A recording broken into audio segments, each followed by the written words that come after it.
No man or woman on Earth today has reached the bottom of the ocean. Out of the entire ocean on Earth today, humans have only explored 5%. Everything else is a complete mystery. Complete mystery. Complete mystery. Complete mystery.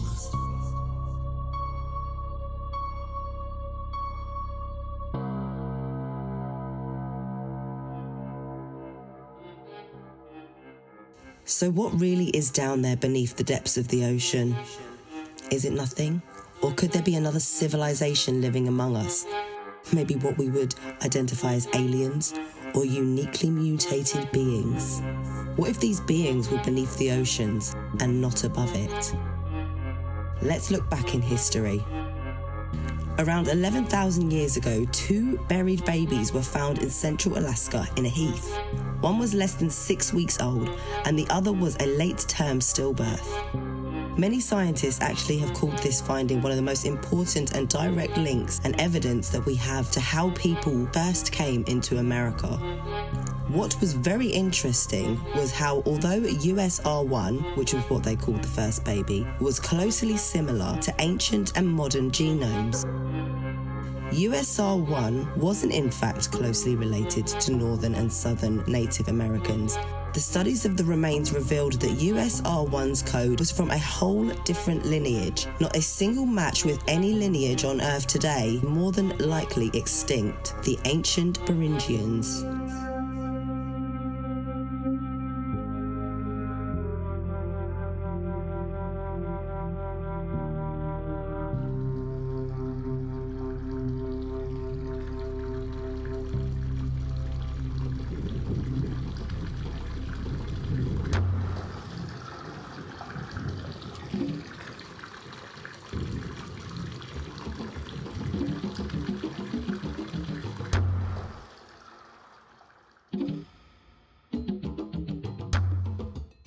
So according to many scholars, the ancestors of humanity started in Africa, and somehow along the lines they travelled into Europe.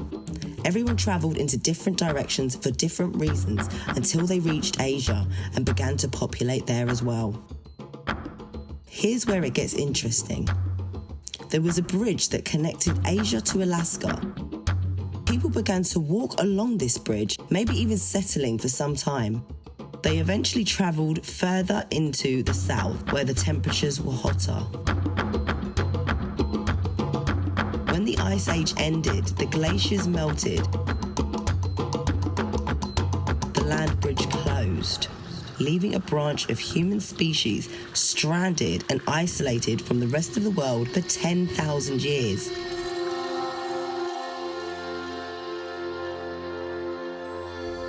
So we have 2 big ice walls of water restricting or blocking anyone to get out or get in, similar to why it is extremely difficult to explore Antarctica today. More on that later. This revealed why the DNA was so unique. The Beringian people were divided for so long from the rest of the world, they evolved and mutated slightly different. This doesn't necessarily mean that they grew an extra arm or began to fly, although I wouldn't be surprised. The DNA evolved uniquely according to the environment and other factors, and in turn did not match any lineage on Earth today.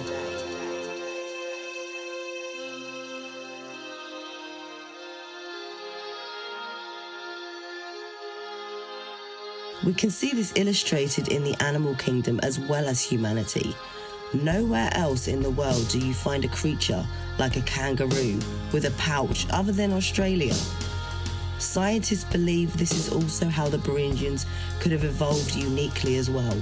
Not necessarily a pouch, but maybe a larger skull, more hair. I don't know about you, but the story of the Beringian people seems very similar to the biblical accounts of the Israelites, that of Moses and the Promised Land.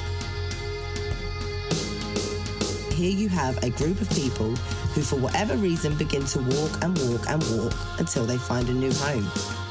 Scholars reveal that this bridge was always there, but was consumed by the ocean due to the levels of sea rising. When the sea levels began to decrease, the bridge was revealed, allowing the people to walk across from Asia to America, which most likely would have felt like paradise to these people. Similar to how the Israelites would have felt entering the Promised Land. What if these two stories are actually in fact connected? Now, a lot of Native Americans are not happy with the Beringian theory. Alexander Ewan, a Native American journalist, has stated that the Bering theory is connected to the concept of superiority in dominant science. He says the concept of this great land bridge insinuates that Indians weren't smart to sail boats. Alexander Ewan feels that Native Americans are one of the most smartest, intelligent, and diverse individual people on Earth today.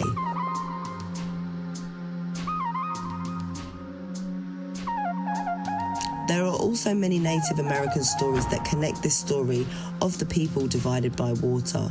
There's an interesting story of the ancestors of a tribe in Arizona who travelled through 3 worlds, finally crossing the ocean eastward to a new and final world. The Oklahoma's Tuskegee people, which only have 10 people of that tribe still alive, believe the God Spirit chose them to be the first people to live on the land of America. Lakota scholar Vine Delaria dismissed the Beringian theory as a white lie. He states that it allows Europeans to label Indians and suggests Indians are latecomers who had barely unpacked or evolved before Columbus arrived. Now, there are some complications in the timelines of these accounts in history. So as it was explained, when the sea levels lowered, it opened a passage, or what they called the Bering Land Bridge, for people coming in from Asia to travel into America. What they were not sure is if any people made it into America before the sea levels rose again. However, the progress of the country doesn't seem to evolve as much until after 10,000 years. They suggest that this could be due to the type of beast and creatures that were living in the Americas at the time, such as the woolly mammoth and the huge 20-foot bears. Now, the mystery is in the way these people evolved when divided by the oceans, as we don't actually know. Also, the big question is, why is their DNA not present on Earth today? And if they are, why are they hidden?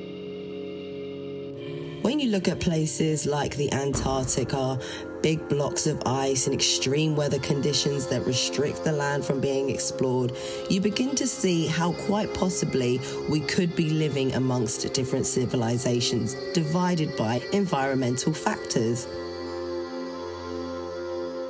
Admiral Byrd, the pilot, talks about the time he flew over a no-fly zone in Antarctica and noticed elephants and other beasts, which he said must have been over 50 foot plus, as he was very high up in the sky, and it would have been impossible for him to see a regular size elephant.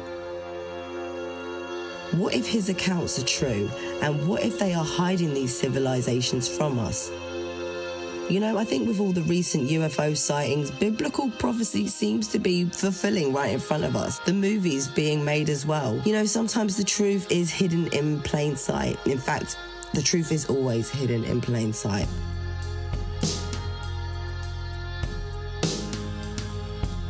All the mysteries underneath these oceans and across Antarctica that supposedly is impossible to explore, we would be quite ignorant to not even just wonder if maybe there is more to be revealed within this planet. We look into space to explore, but I feel there's more to be explored here. If there are beings living among us, within the earth or across unrevealed land, just like the Beringian people, what does that mean for us and the future generations? What do you think? Are the Beringian people the first Americans? Are they even real?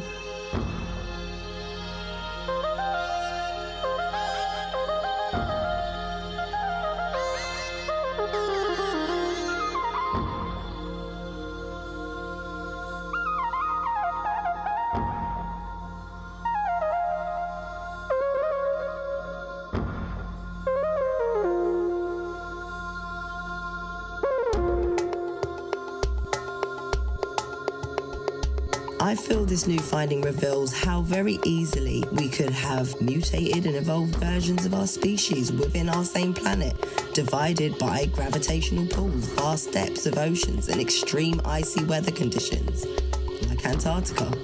Do the powers that be know these people and places exist, or are they in the dark, like us?